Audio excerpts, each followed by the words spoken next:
दीक्षा का मतलब इतना ही नहीं है कि आपने कुछ कंठी ले लिया, माला ले लिया, या तिलक माला जो है फेरे से क्या चंदन होगा? लगा लिया और कुछ धार्मिक रीति रिवाज सीख लिए, या पारंपरिक कुछ चीजों को सीख गए और वो करने लगे, मंदिर जाना शुरू कर दिए। इतना ही दीक्षा नहीं है। नहीं बाबा। दीक्षा का मतलब है एक बहुत बड़ा भीतर से बदलाव होना, हाँ पूरी तरीके से समझ कर से जब आदमी आदमी के तरीके से जीने लगता है, जी जी। अपनी गलतियों को देखने लगता है, अपने विकारों को समझने लगता है कि ये हम पर हावी हो जाते हैं तो नुकसान मेरा ही होता है, हमारा हाँ ही नुकसान होता है। जी बाबा। और स्थितियां परिस्थितियां, घर परिवार रिश्ते नाते बिगड़ते हैं, मैं खुद बेचैन होता हूँ, मन खराब हो जाता है। ऐसे जब जो आदमी अंदर की ओर गति करना शुरू करता है, आंतरिक कचड़ों को साफ करना शुरू करता है, भीतर से ताजा होना शुरू होता है, प्योर क्योर होना शुरू होता है, तब उसकी दीक्षा शुरू होती है।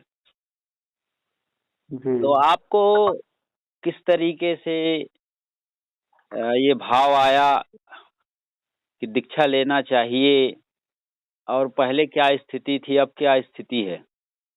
बाबा हम पहले नहीं कहे कि हम शिव शिव गुरु में थे। जी, शिव चर्चा सुनते थे। अच्छा, शिव चर्चा वाले थे आप। हाँ तो हमको उससे एकदम कुछ नहीं समझ में आया। अच्छा, और हमारे वहाँ भी हमारे वहाँ दीक्षा लिए थे, वहाँ गुरु बनाए थे क्या? हाँ से हमारे एक गुरु थे, ओम नमः शिवाय कहला बोले थे। अच्छा, ओम नमः शिवाय का जाप करना बोले थे। हाँ हम्म। तो हमको उससे कोई फायदा नहीं। अच्छा, हमको सच्चा ज्ञान चाहिए शायद। हाँ, कोई भी मंत्र जाप हो, राधे राधे का हो, ओम नमः शिवाय हो, ओहम सोहम हो, हींग क्लिंग फ्रिंग, ऐसे कितने सारे नाम हैं। सबसे प्यारा बहुत नाम नाम राम है। नाम को माना जाता है। राम राम जपते रहो, जब हाँ लग हाँ घट में प्राण, कबहू को दीन दयाल सुनेंगे। लेकिन ये राम नाम या कोई भी नाम जपने का मतलब होता है मन को एकाग्र करना। एकाग्र करना सही है। हाँ, एक केंद्र पर लाना। ये तो सही हो जाता है कि आप कोई समझदार हो तो मन को धीरे धीरे केंद्र पर या कंट्रोल में लाया जा सकता है, पॉइंट जी पर। लेकिन इसके बाद क्या, ये सबसे बड़ी बात है।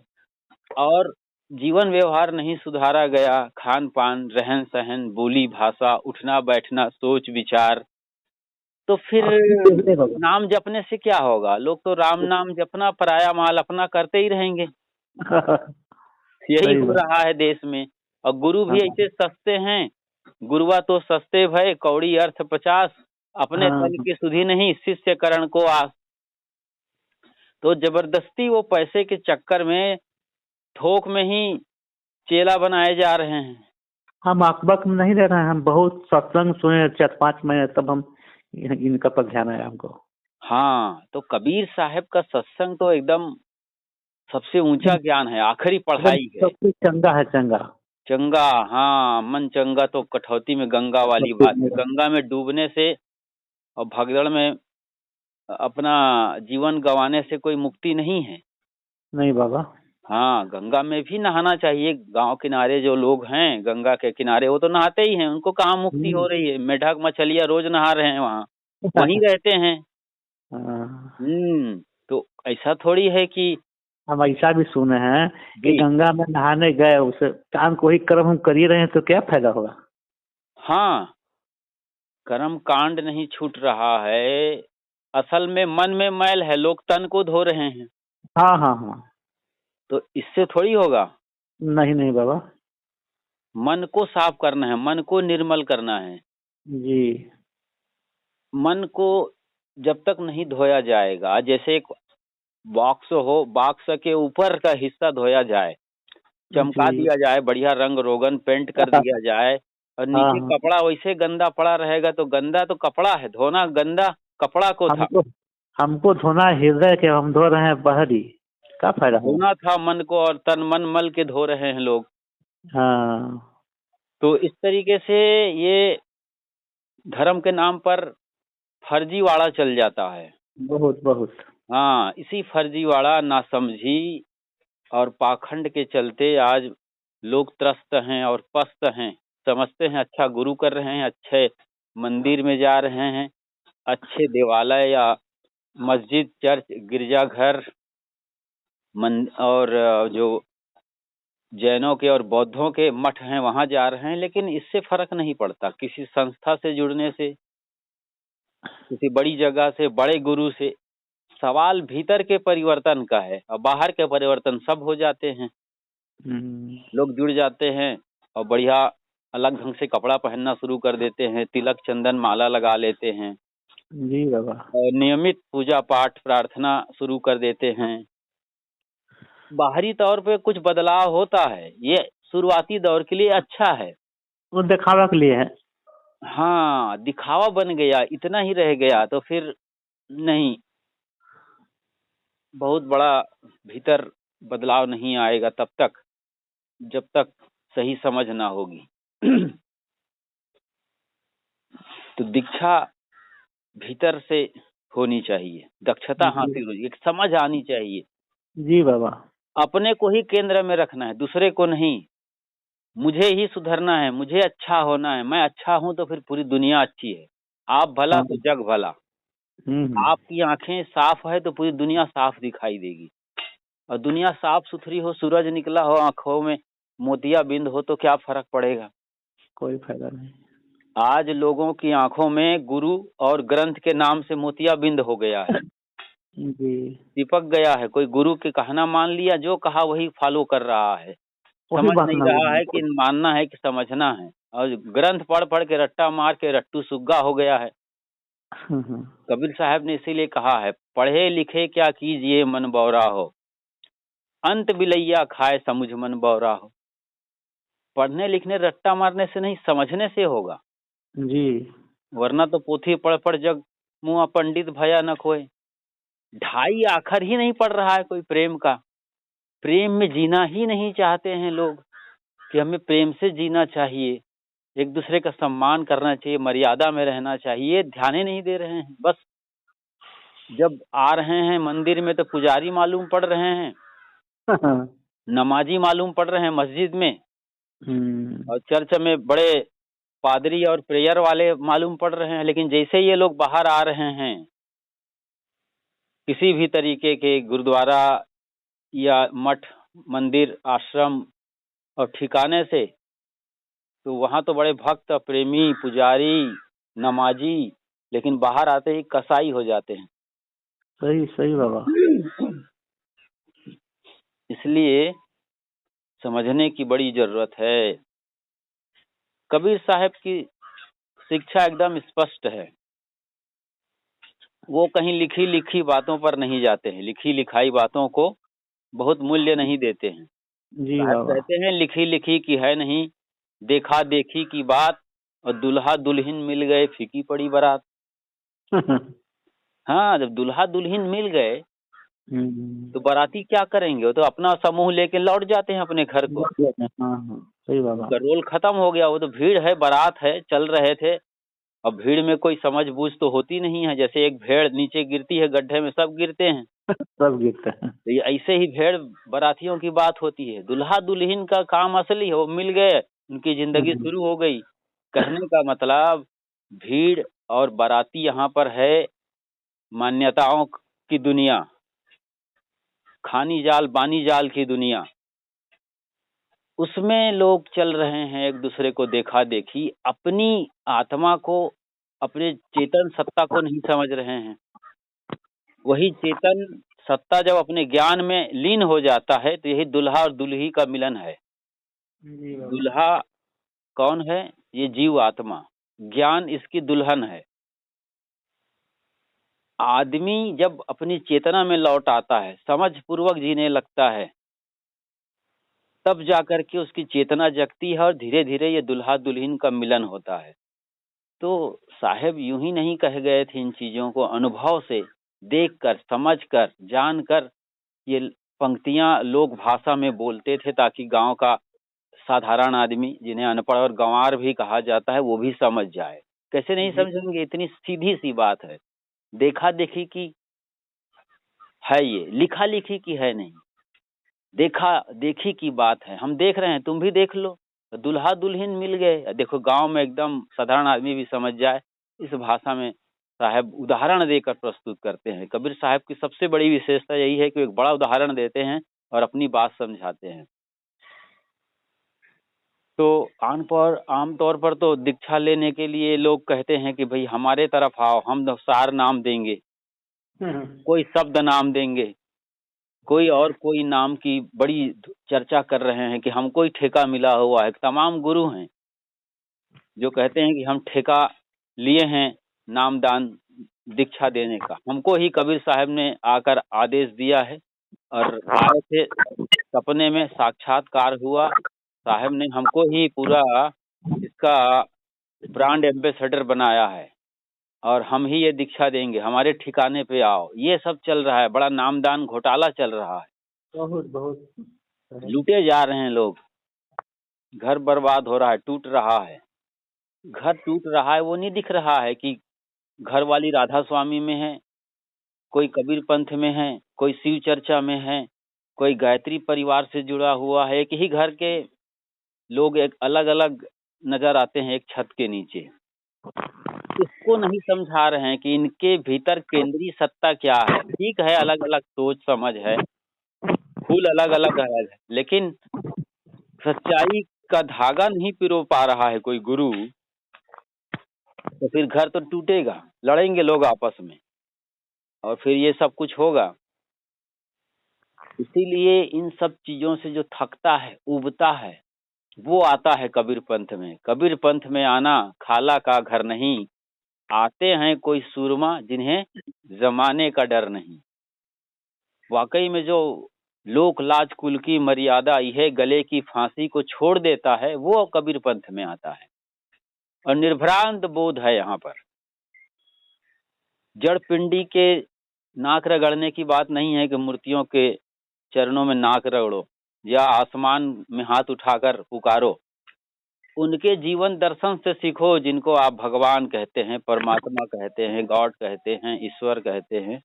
उनसे सीखना है, उनके जीवन दर्शन को अपनाना है। चित्र की पूजा नहीं, चरित्र की पूजा करना है। मतलब चरित्र को जीना है, उनके दर्शन को जीना है, जो अच्छा काम उन्होंने किया है, किसी भी भगवान का, कोई भी देवी का, कोई भी गॉड और लॉर्ड का। तो इस तरीके से जो समझना शुरू करेगा तो वो समझेगा। बाकी जो लोक लाज में पड़ा हुआ है, वो जमाने से डर रहा है, वो केवल दिखाऊ काम कर रहा है। और बाहर तो मालूम पड़ता है तिलक चंदन चोवा लगा के कंठी माला और वेशभूषा से तो बड़ा भगत मालूम पड़ रहा है। हाथ में कमंडल भी है, उसके थाली है सजी हुई है, फूल माला आरती भी है, उसमें दिया भी जल रहा है, अगरबत्ती की भी खुशबू आ रही है। सब अच्छा मालूम पड़ रहा है बाहर से, लेकिन भीतर जैसे कीड़े कुलबुला रहे हैं। घाव में मवाद भरा हुआ है, ऊपर मखमल का कपड़ा लपेट दिया जाए तो क्या फर्क पड़ने वाला है? तो कीड़े कुलबुला रहे हैं भीतर। जी सर। वो तो काटेंगे और बर्बाद कर देंगे उस अंग को जहाँ पर ये घाव है। ऐसे ही काम क्रोध लोभ मोह मद माया का विस्तार इतना विकार भरा हुआ है, तो क्या मिटेगा ये सब? इसलिए खान पान सुधारना पहला सूत्र है। चाहे वो मुंह से खान पान सुधारना हो, या आंखों का, या कानों का, या नाक का, या जीभ और चाम का। सब इंद्रियों से ग्रहण करता है आदमी। मोटा ही नहीं सुधार पा रहा है। जैसे जहां आप थे, क्या नाम, शिव चर्चा में, तो वहां पर कैसा रहा? खान पान सुधारने के लिए बात हुई थी कुछ ना, वहां तो उल्टा हम सुनते हैं कि बकरा मुर्गी का कोई परहेज नहीं है। कुछ ना, शिव का नाम लो, चाहे बकरा खाओ, चाहे मुर्गी खाओ, चाहे मछली मारो। हाँ बताइए, इतने बड़े योगी शिव हमारे देश में हुए हैं, भगवान कहे जाते हैं पौराणिक रूप से ही सही, लेकिन योगी ध्यानी त्यागी तपस्वी शिव को भी लोगों ने गंजेड़ी भंगेड़ी बना दिया है।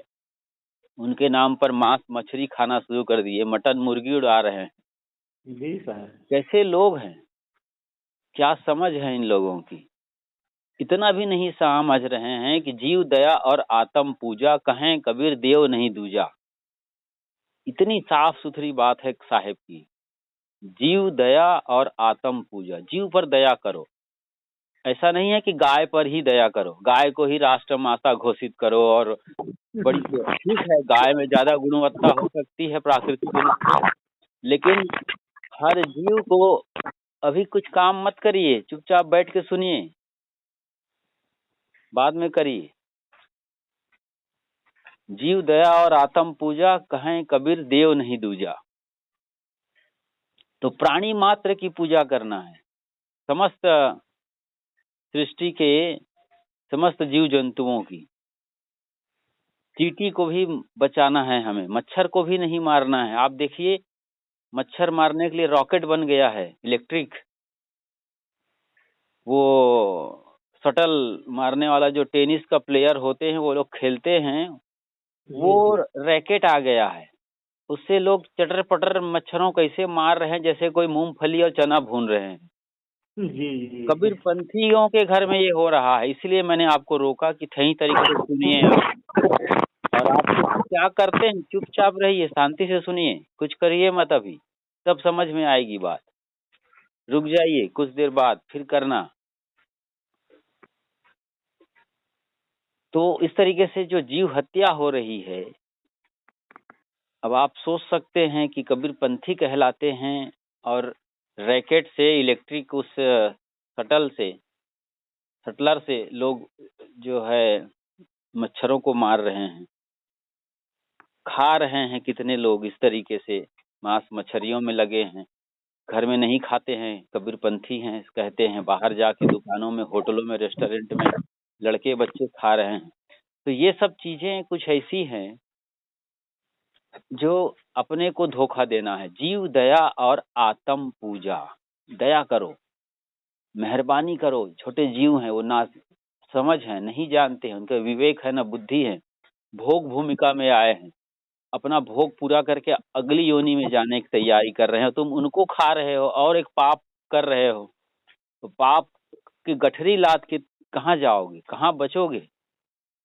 इतनी भी समझ नहीं है कि जीव जब मर रहा हो, लोग मारते हैं, हत्या करते हैं, काटते हैं, तो कितना छटपटाता है। उनकी आंखों को देख ले, कितने कातर स्वर में चिल्ला रहे हैं, चिंघाड़ रहे हैं, ओह, प्राण बचाने के लिए।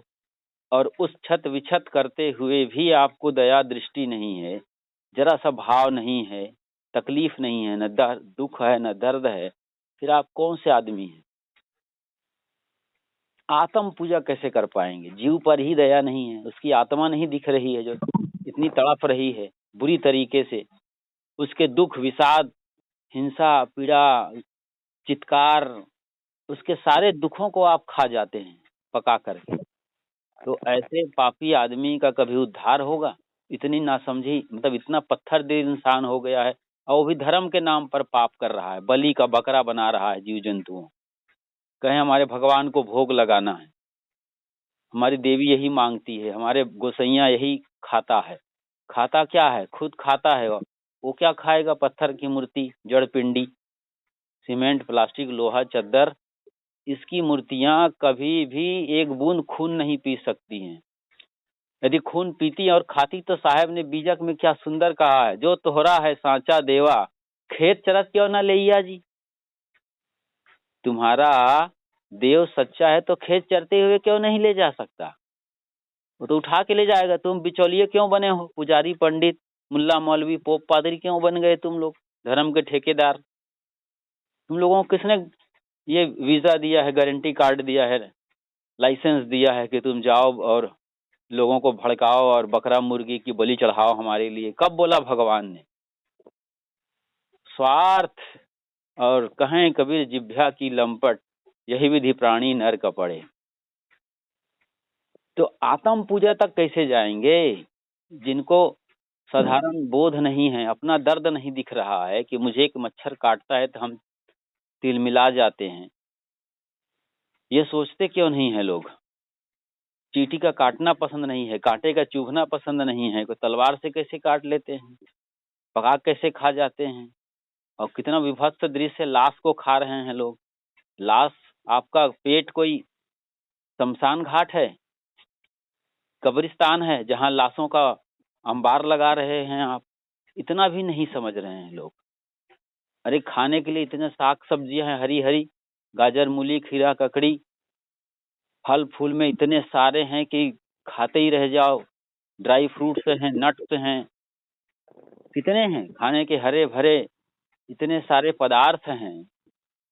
और लोग जो है दूसरों की लाश खा करके आस लगाए बैठे हैं कि मुक्ति और मोक्ष मिलेगा, सतलोक मिलेगा, स्वर्गलोक मिलेगा, बिहिश्त और जन्नत मिलेगा, पैराडाइज में जाएंगे। कैसे हैं लोग, कैसी धर्म की यहाँ पर ये नीतियां बनाई गई है धर्म के ठेकेदारों द्वारा।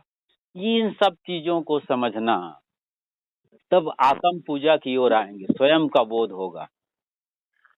जीव दया और आत्म पूजा, कहें कबीर देव नहीं दूजा। कोई देव गोसैया नहीं है। देव गोसैया तो भीतर बैठा है, उसको तो वो कोई जानना नहीं चाहता, ना उसकी कोई फिक्र पड़ कर रहा है। बाहर मंदिरों में जो देव गोसैया बना के लोगों ने रखा है, या मस्जिद में निराकार के रूप में है, जिसके सामने मत्था टेक के अजान लगाते हैं, नमाज पढ़ते हैं, गिरजाघर में जिनके मूर्ति और तस्वीर के सामने प्रेयर करते हैं, और जैन बौद्ध जिन मठ और अपने देवालयों में जाकर के घुटने टेकते हैं, उन मूर्तियों के सामने खुद से पूछे, क्या सचमुच में यहाँ प्राण हैं जिनके सामने हम झुक रहे हैं और इनको जरूरत है? तो खुद उत्तर मिलेगा भीतर से। भीतर बैठा है, उनकी कोई फिक्र नहीं है। बाहर अपने ही बनाई कल्पनाओं को लोग मांस मदिरा चढ़ा करके भोग और मोक्ष मांग रहे हैं। मंदिरों में बढ़िया फल मेवा मिष्ठान चढ़ाएंगे, सब्जी भाजी भी लोग चढ़ाते हैं। छठ मैया का पूजा देखे होंगे आप,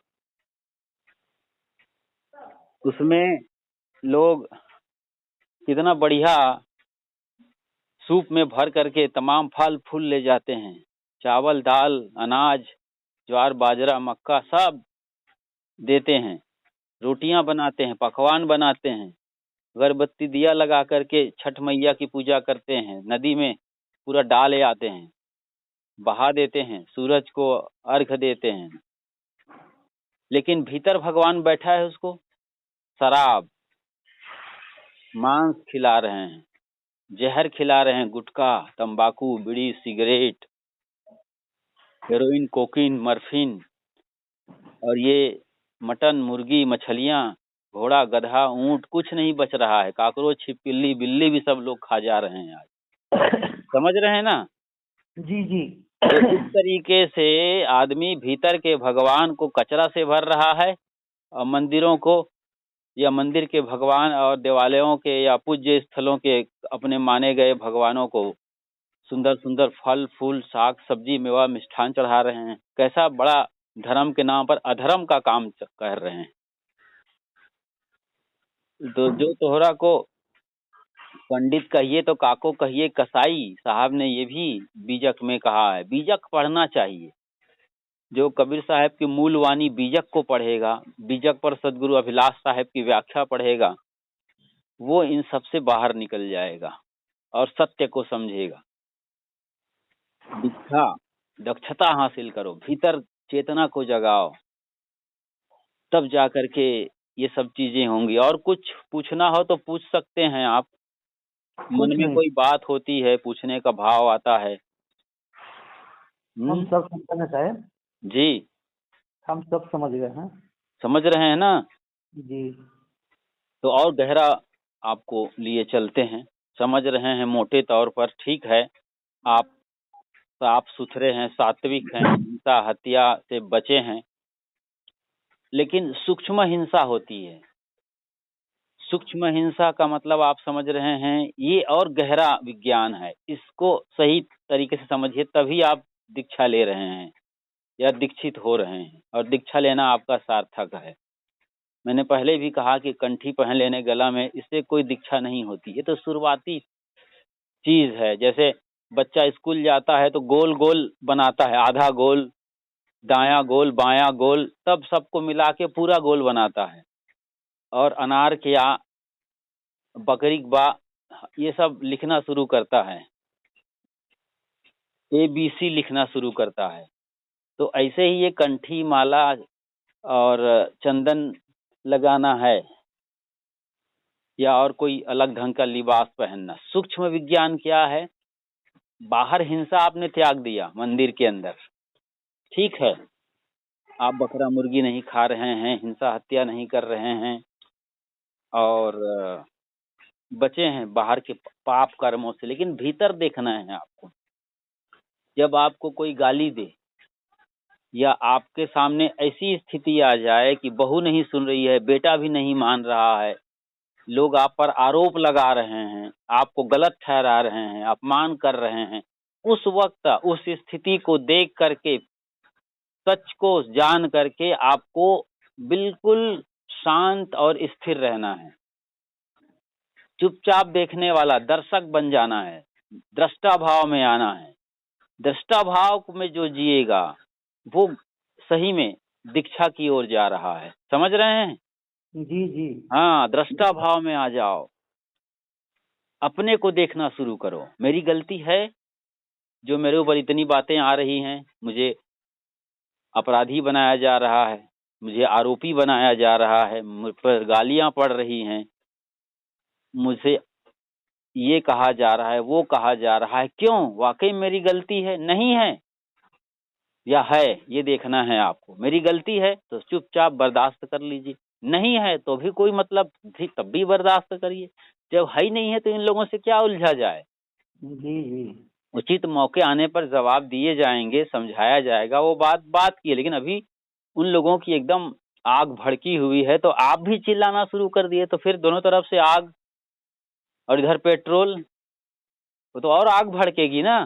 जी फिर सर। इसी आग के भड़काई में, भड़का भड़की में फिर लठमारी हो जाती है, गोलियां बंदूक चल जाती हैं और कुछ सेकंड में सब कुछ तहस नहस हो जाता है। जैसे तूफान आता है 1 मिनट 10 मिनट के लिए और सब कुछ बदल जाता है। गांव का दृश्य, बड़े बड़े पेड़ टूट जाते हैं, घर उखड़ जाते हैं, छत टीन सब इधर से उधर तितिर बितिर हो जाते हैं, पूरा धाराशायी हो जाता है गांव की हालत कुछ सेकंड के अंदर की। लेकिन ऐसे ही आपके भीतर भी हो जाएगा, सब बिखर जाएगा। कोई बेटा मर गया, कोई किसी को मार दिया, किसी ने मार दिया बाप को, कुछ भी हो गया, पड़ोसी को मार दिया, नहीं समझने के कारण। और फिर जिंदगी भर पछताएंगे कि अरे थोड़ी सी गलती थी, नहीं समझा गया और इतना बड़ा मार डाला, मरवा दिया, ये और जेल में सड़ रहा है वो आदमी। इसलिए असली दीक्षा यही है, स्वयं के भीतर हो रहे प्रतिक्रियाओं को देखना। बाहर जो कुछ हो रहा है उसके अकॉर्डिंग भीतर भी प्रतिक्रिया चलती है। जो कुछ होता है उसी को लेकर के हमारे भीतर अंदरूनी प्रतिक्रिया चलती है, उसको देखना। और उसको देखने वाला, उसी को कहते हैं साक्षी। वरना तो हर आदमी भोक्ता हो जाता है, डूब जाता है, लुट जाता है, मिट जाता है, मर जाता है। नहीं, आपको साक्षी होना है, इसी साक्षी भाव में रहना है। ध्यान में भी साक्षी भाव में जीने के लिए कहा जाता है। जो बैठकर ध्यान लगाते हैं, आंख बंद कर, रीढ़ सीधी कर, शांति से अपने मन को देखना। जो भी विचार आ रहे हैं अच्छे बुरे, ये साक्षी भाव की दशा है। और चुपचाप रहना है। बुरे विचार हैं चाहे अच्छे विचार, सब छूटने वाले हैं। आप नहीं छूटेंगे, आप अपने साथ रहेंगे। इस दशा में रह करके मन एकदम शांत हो जाएगा या मन में ही मिट जाएगा। आप ही बचोगे, चेतन तत्व, स्वयं आत्मा ही बचेगी वहां पर, वही परमात्मा हो जाता है। तो ध्यान में तो साक्षी भाव में जाना एक बार सरल है। दिन भर साक्षी रहो, आप अभी भी साक्षी रहो मुझे सुनते हुए कि साहेब क्या बता रहे हैं और मैं क्या सोच रहा हूँ और भीतर में क्या प्रतिक्रिया चल रही है। इन तीनों को देखो, एक साथ देख सकते हैं। जैसे टीवी देखते हैं तो चलता है वहां पर ब्रेकिंग न्यूज, उसके नीचे और भी निफ्टी का सूचकांक चल रहा है, कितना कितना में सोना चांदी का भाव है नीचे, और क्षेत्रीय समाचार चल रहे हैं। उधर लक्ष्य कोजी वाला भी अपना कोई एडवर्टाइजमेंट दे रहा है। टीवी स्क्रीन पर एक साथ सब आदमी देख लेता है। ऐसे ही मन भी हमारा एक बड़ा टीवी स्क्रीन है, इसके अंदर सब प्रतिक्रियाओं को देखना है कि साहब अभी मुझे क्या समझा रहे हैं, मैं क्या सोच रहा हूँ, मेरी क्या गलती है और मैं कैसे बचूंगा, मैं कैसे डूब रहा हूँ विचारों में, मेरा मन कहाँ जा रहा है, ये सब एक साथ दिख जाता है। इतनी क्षमता है आत्मा के पास। ऐसे जो सर्वोत्कृष्ट भांति से स्वयं को भीतर से समझता है, एकदम चौगिरदा नजर रखता है, चौचक मतलब अनफोकस्ड, चारों तरफ। एक फोकस होता है जैसे बल्ब एक ही जगह पर रोशनी फेंके, और एक अनफोकस्ड है, चारों तरफ रोशनी है, जैसे सूरज की रोशनी। बल्ब की रोशनी एक सीधी पड़ती है लेंस वाली, इस तरीके से नहीं, चारों तरफ लाइट प्रकाश। ऐसे मन मस्तिष्क वाला आदमी न कभी फंसेगा, न कभी अटकेगा, न रुकेगा, न मरेगा, उस वही अमर तत्व को जानता है। इसलिए गहरे विज्ञान में डूबना है, मन की गहराई में उतरना है। ध्यान में तो उतरना ही है। काम व्यवहार करते हुए भी, खाते पीते चलते फिरते, उठत बैठत कभू न छूटे, ऐसी तारी लागी। संतों सहज समाधि भली, ये है कबीर साहब की सहज समाधि। उठते बैठते हर क्षण अपने मन पर निगरानी रखे हैं, प्रतिक्रियाओं को ध्यान दे रहे हैं, हम अपनी जिम्मेदारी को भी आप समझ रहे हैं, तब जा करके आप जो है मुक्ति की तरफ यात्रा करेंगे। और जीते जी मुक्ति है, लाभ यही है। क्योंकि क्या करना है आपको, मुक्ति चाहिए हर आदमी को। हर आदमी जो भोगी से भोगी आदमी है उसको भी मुक्ति चाहिए, क्योंकि उसके अंदर आत्मा बैठी हुई है जो छटपटा रही है, समझ नहीं है, इसलिए वो काम क्रोध लोभ मोह में पड़ा हुआ है, भोग वासना में गिर रहा है। भोग वासना को भोगते हुए भी क्या चाहिए आदमी को, चाहे वो स्त्री हो चाहे पुरुष, पुरुष और स्त्री साधन मात्र ही हैं। भोग वासना काम क्रीड़ा के दौरान, काम क्रीड़ा लक्ष्य नहीं है, उस काम क्रीड़ा को करते हुए क्या चाहिए, इसको जो देख लेता है, मुझे सुख चाहिए, शांति चाहिए, तो क्षणिक मिलता है वहां पर। शरीर के घर्षण से और स्खलन से थोड़ी देर के लिए लगता है कि हाँ मन अटक जाता है, मन रुक जाता है, मन थम जाता है, तो लगता है अपार सुख और अपार शांति की उपलब्धि हो रही है, लगता है बहुत आनंद आ रहा। लेकिन कुछ सेकंड में सब खत्म, झड़ गए। इधर एक किनारे आप हैं, एक किनारे वो पड़े हैं, वहां कुछ भी नहीं है। फिर से जब इंद्रियां ऊर्जा से भर जाती हैं, फिर वासना में डूबता है। यही में आदमी डूबता उतराता रहता है जिंदगी भर और समझ नहीं पाता है, काम क्रीड़ा को भी नहीं समझ पाया, केवल उत्तेजना की वजह से। वरना वो भी मुक्ति का द्वार बन सकता था यदि समझ पूर्वक, जान करके, होश पूर्वक उसमें उतरता, जानने की जिज्ञासा साक्षी और दृष्टा भाव के साथ। तो धीरे धीरे ये संभव है प्रक्रिया से आदमी कोई गहराई में उतरना चाहे। तभी तो 16 संस्कार होते थे हमारे देश में। गर्भाधान संस्कार का मतलब ही यही था कि किस तरीके से गर्भ प्रतिस्थापित करना है, लेकिन वो सब भूल गए लोग और बस मशीन के तरीके से लग जाते हैं और उसी में बह कर पच कर मर जाते हैं। जान नहीं पाते हैं कि वो दिव्य चेतना को जगाने की जगह थी, वहां पर दूसरे बच्चे को पैदा करते। अब उसी काम भावना या क्रिया को स्वयं पर करने से स्वयं पैदा होते हैं आप। स्वयं का जन्म, द्विज होना, दोबारा खुद को जन्म देना। काम क्रिया में आप बाहर एक बच्चे को जन्म देते हैं, लेकिन समझ पूर्वक करते हैं तो स्वयं को जन्म देते हैं।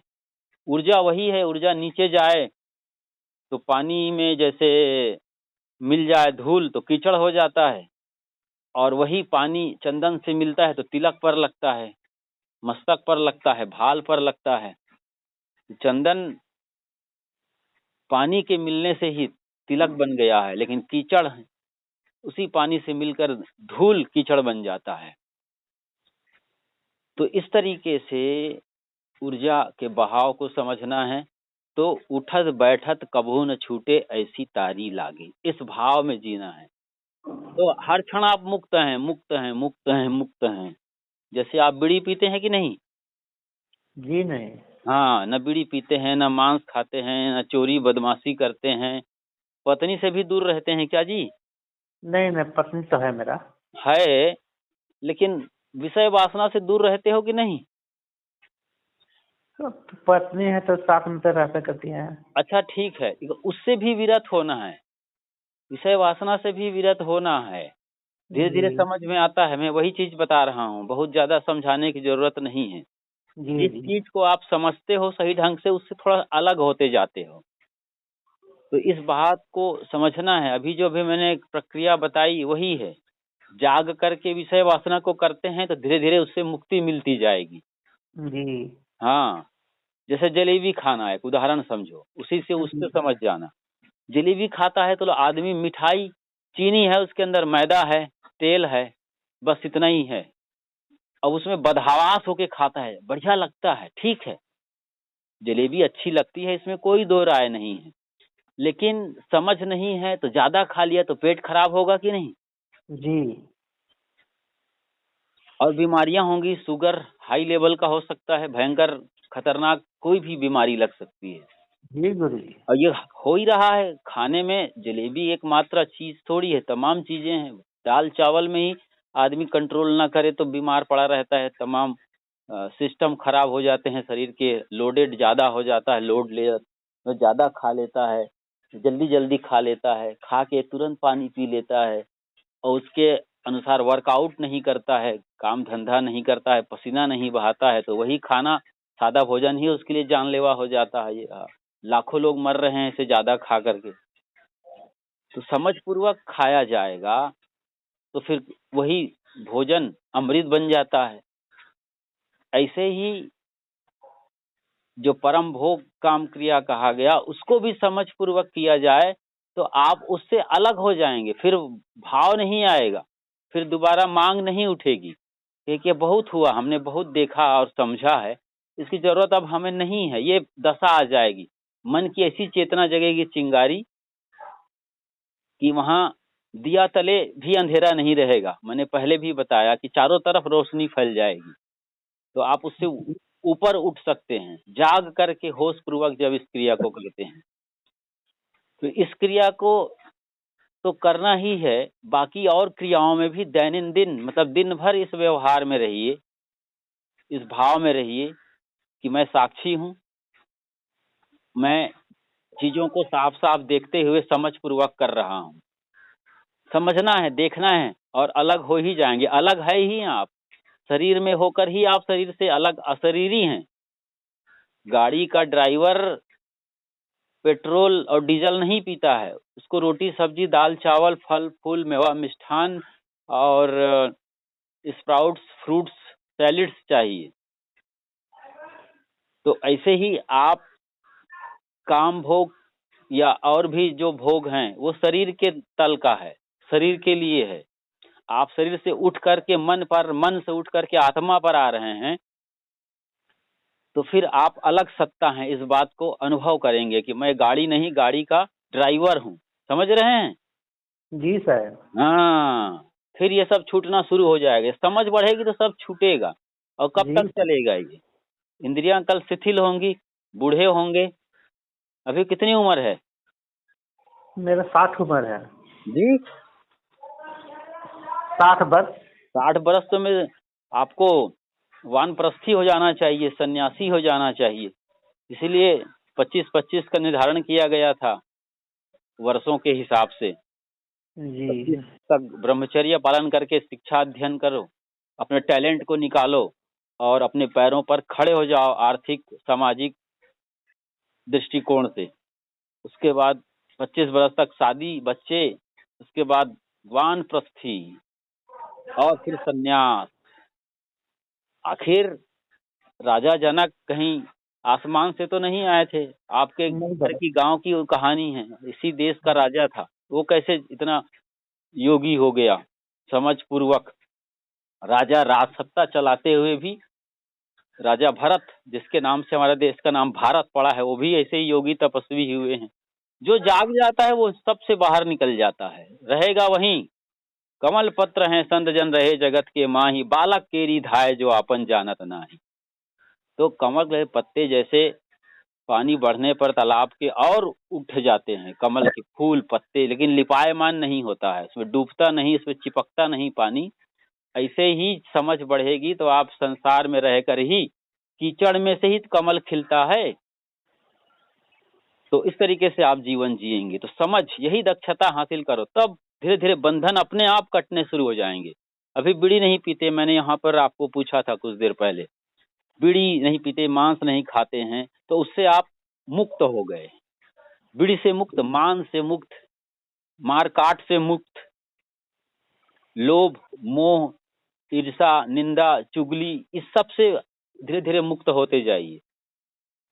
काम से भी मुक्त हो जाएंगे, क्योंकि काम ऊर्जा को आप स्वयं की खोज में लगा देंगे।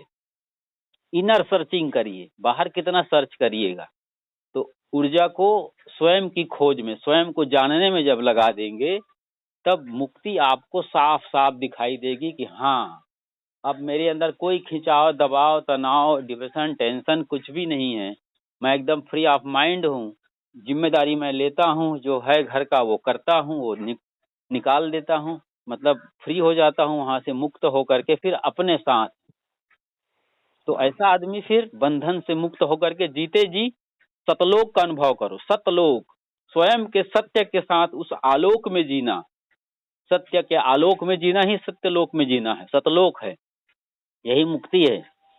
ऐसा थोड़ी है कि 7 नाम रट्टा मारो फिर तुमको सतलोक मिलेगा आसमान के ऊपर, या स्वर्गलोक, पैराडाइज, जन्नत, बिहिश्त मिलेगा, कुछ नहीं है, सिर्फ हवाई बातें हैं। आसमान आपका सिर है, मस्तिष्क है, ब्रह्मरंध्र जिसे कहा जाता है, सहस्त्रसार, वहां तक चेतना को ले जाओ ध्यान के जरिए, वरना समझ के जरिए आप मुक्त ही हैं। जहिया जन्म मुक्ता हता, तहिया हता न कोई, छठी तुम्हारी हो जगह, तू कहाँ चला भी गोए। साहब ने कहा है ना बीजक में, पहली ही साखी है, जब तुमने जन्म लिया तब मुक्त अवस्था में थे, धीरे धीरे छठी यानी मन, 5 इंद्रियां हैं, आंख, कान, नाक, जीभ, चाम, इसके ऊपर छठवां मन जगने लगा। ये इन इंद्रियों से कचरा बटोरने लगा, जरूरत से ज्यादा, जिंदगी से ज्यादा इतना इकट्ठा कर लिया, काम, क्रोध, लोभ, मोह, मद, माया, मत्सर, विकारों का ऐसा अड्डा बना लिया कि खुद उसी कबाड़ में डूब गया और अपने को तबाह कर लिया, बर्बाद कर लिया। जैसे कोई दलदल में घुस जाए और निकालने के लिए दूसरा पैर मारे तो और दूसरा पैर भी दब जाए, उसी में और धंसता चला जाए, ये हालत आदमी ने बना लिया है। जहिया जन्म मुक्त तहिया हता न कोई, तब कोई व्यवस्थाकृत बंधन नहीं था, मुक्त था चेतना अवस्था में, मुक्त ही रहता है आदमी। आत्मा कभी थोड़ी बंधती है, मन बनता है, मन के बंधन को समझ गया, वो मन से पार चला गया। मन एवं मनुष्य नाम कारणम बंध मोक्षयो, समझ रहे हैं? जी बाबा। हाँ, मन ही बंधन और मुक्ति का कारण है। इन दोनों सत्यों को जो देख लेता है वो उस पार चला जाता है, वो फंसेगा नहीं। तो दीक्षा का मतलब ये होता है, कंठी माला बांधना और नीति नियम मर्यादा को समझना अच्छी बात है शुरुआती दौर के लिए, लेकिन वहीं पर ही नहीं अटके रहना है।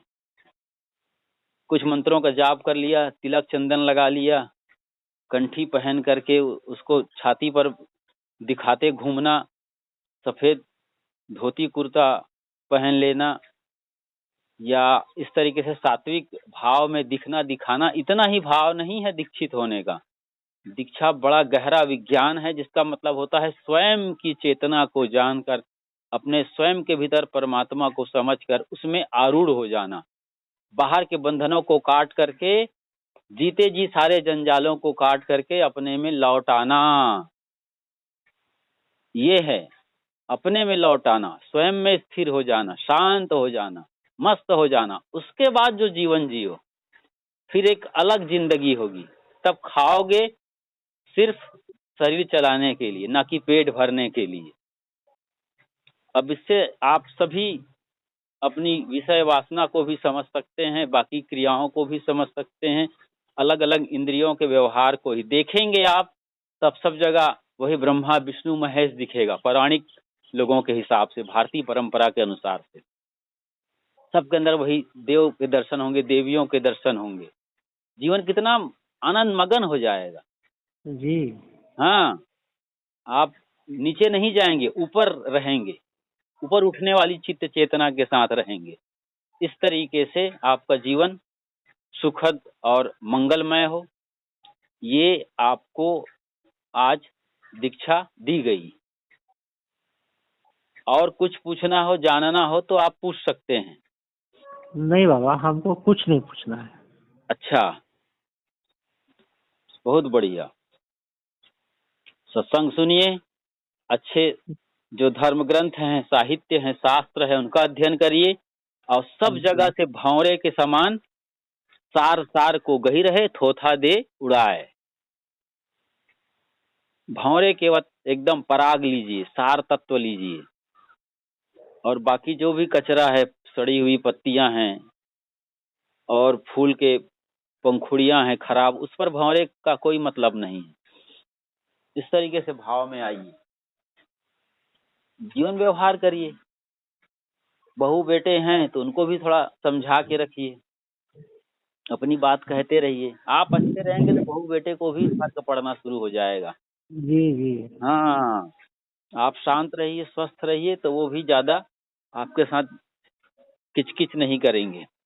समझ रहे हैं कि पापा ऐसे हैं, पिताजी ऐसे हैं, तो वो आपसे सीखेंगे, उनकी चेतना जगेगी। आप जितने शांत, स्थिर, प्रकाशित होते जाएंगे, आपकी रोशनी में वो आते जाएंगे। अलग अंदाज से उत्तर दीजिए, बाद में समझ आइए, जब मौका मिले, जब सुनने वाले हैं तब उनको बात अपनी रखिए। ये समझदारी है, खुद ही समझेंगे वो। सबको फर्क पड़ता है। आप अच्छे, एक आदमी का अच्छा होना आंदोलन शुरू कर देता है आसपास के जगहों पर, फर्क पड़ता है। लेकिन आप वही लड़ने वाले आप भी हो गए, आप भी गाली बकने वाले हो गए, तू मैं करने वाले हो गए, तो फिर कीचड़ से कीचड़ साफ नहीं होता है। फिर वो और कोई वैल्यू नहीं देंगे आप, वे पिताजी ऐसे हैं, फलान ढमाक। कल वो जागेंगे, मांस मच्छी भी खाते हों, गाली गलौज भी करते हों, लड़ाई झगड़ा भी करते हों, कल वो जगने वाले हैं। चेतना बड़ा फर्क लेके आएगा। आप अपने में रहिए, जरूरत पड़ने पर एक्शन भी लेना है, जरूरी बात भी बोलना है, मौके पर चिल्लाना भी पड़े तो चिल्लाना, जरूरत पड़ने पर जरूरी हो वो काम करिए, बाकी तुरंत वहां से तुरंत हट जाइए अपना रोल प्ले करके। स्वयं में रहिए। और गाली देते वक्त नकली, आपको तो नकली गाली देना है, नौटंकी करना है, तो उस वक्त भी जागे रहिए कि मैं क्या बोल रहा हूँ और मेरे भीतर क्या समझ है। इन दोनों चीजों को देखने वाला मुक्त आत्मा है। जी सर। तो आप मुक्त आत्मा बने, स्वस्थ रहें, आपका भविष्य उज्जवल है, कल्याण हो आपका, जीते जी मुक्ति का लाभ लें। खूब खूब आशीर्वाद।